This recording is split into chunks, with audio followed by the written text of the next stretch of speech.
wabarakatuh. Perkenalkan, nama saya Repano Benti dengan NIM 19591179 dari PGMI 5F. Baiklah, di sini saya akan membuat video pembelajaran tematik pada siswa kelas 3 SD.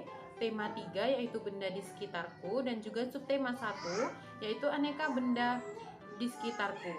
Baiklah, yang pertama pada hari ini kita akan masuk ke pembelajaran materi IPA yang ada pada buku tematik kalian. Nah, kita akan masuk materi IPA dengan judul benda-benda yang ada di sekitar kita. Apa sih benda itu? Nah, manusia, hewan, kemudian tumbuhan itu termasuk ke dalam benda. Lalu ada meja, kursi, dan juga buku juga termasuk ke dalam golongan benda. Namun kedua benda ini terbagi lagi menjadi yang namanya benda hidup dan juga benda mati. Nah, setelah itu marilah kita melihat pengertian daripada benda ini sendiri. Benda adalah segala sesuatu yang menempati ruang dan memiliki massa. Massa pada benda dapat kita hitung dengan cara ditimbang. Nah, tadi kita sudah melihat pengertian dan juga perbedaan antara benda hidup dan juga benda mati. Sekarang, apakah cahaya dan juga panas termasuk ke dalam sebuah benda? Tentunya cahaya dan juga panas itu tidak termasuk ke dalam benda. Karena apa? Karena cahaya dan juga panas tidak mempunyai ruang dan juga massanya tidak dapat ditimbang. Kemudian bagaimana sih cara kita dapat membedakan benda antara benda dan bukan benda? Nah, caranya yaitu kita dapat melihat benda tersebut apakah memiliki ruang dan massa atau tidak. Nah, sekarang mari kita membedakan antara benda dan juga bukan benda. Nah, di sini sudah ada beberapa gambar seperti panas api unggun, kemudian minyak goreng, cahaya lampu, ember, es, balon, suara dan radio, serta hewan. Nah, mari kita golongkan yang bukan termasuk benda. Mari kita lingkari. Panas api unggun apakah termasuk ke dalam benda? Iya, panas api unggun merupakan golongan bukan benda. Kemudian ada minyak goreng juga termasuk golongan bukan benda. Kemudian ada juga cahaya lampu serta bunyi. Nah, itulah golongan yang bukan termasuk benda. Benda-benda yang kita pelajari di sekitar kita juga memiliki berbagai macam bentuk. Mulai dari bulat seperti bola, kemudian ada yang kotak, ada yang panjang, ada yang berbentuk seperti sebuah kerucut, dan ada berbagai macam bentuk lainnya. Selain bentuk, benda juga memiliki berbagai macam varian warna seperti warna hijau, merah, kemudian ungu, biru, kuning. Nah, langsung saja setelah kita mengetahui berbagai jenis dari benda baik dari segi bentuk ataupun warna, nah kalian dapat mengerjakan tugas kelompok yaitu berupa pengelompokan benda-benda yang ada di sekitar kalian ataupun benda yang ada di dalam tas kalian menjadi berbagai jenis berdasarkan bentuk, warna, ataupun fungsinya.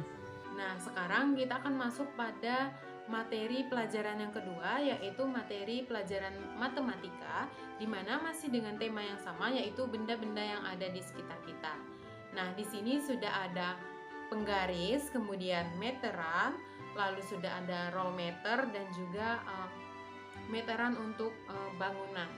Benda yang sudah ditampakkan tadi merupakan benda-benda berdasarkan fungsinya. Ya, benda-benda itu merupakan alat untuk mengukur. Nah, pada setiap alat ukur tentunya memiliki yang namanya satuan. Pada penggaris itu satuannya ada sentimeter.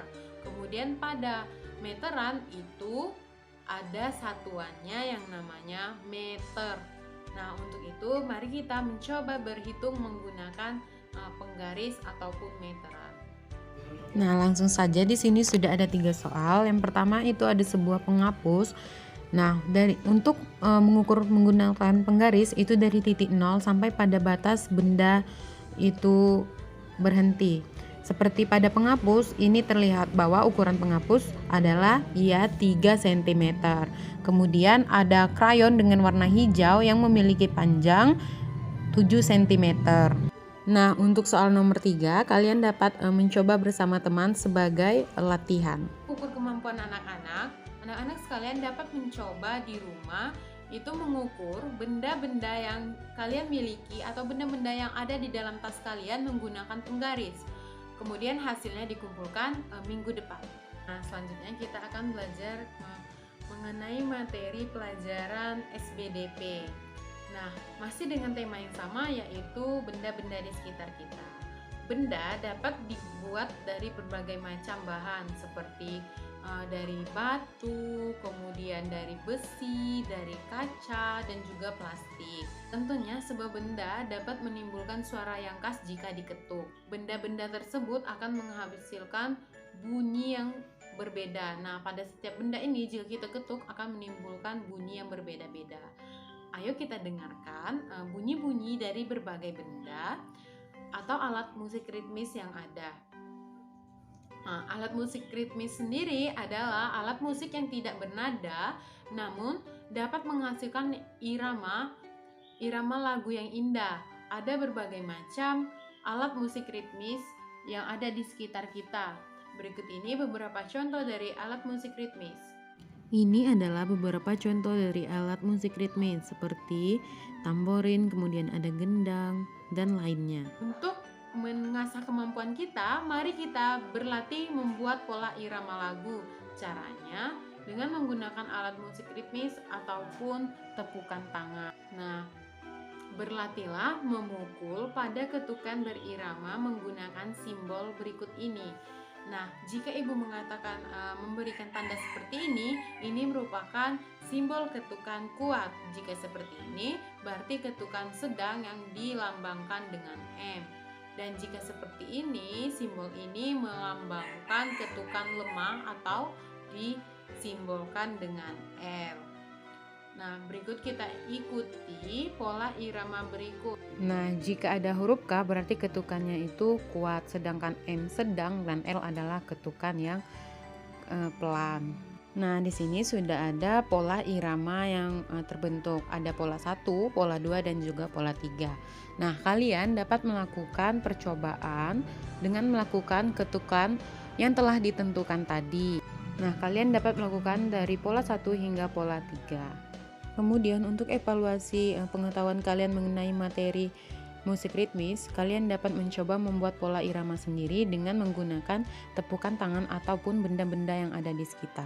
Demikianlah penjelasan saya mengenai materi pembelajaran tematik kelas 3 SD tema 3 pada subtema 1, yaitu benda di sekitarku pada pembelajaran 1 yang bermuatan materi bahasa Indonesia, matematika, dan juga SBDP. Mohon maaf jika masih banyak kesalahan dalam penyampaian materi ataupun dalam pengeditan video ini. Saya akhiri. Wassalamualaikum warahmatullahi wabarakatuh.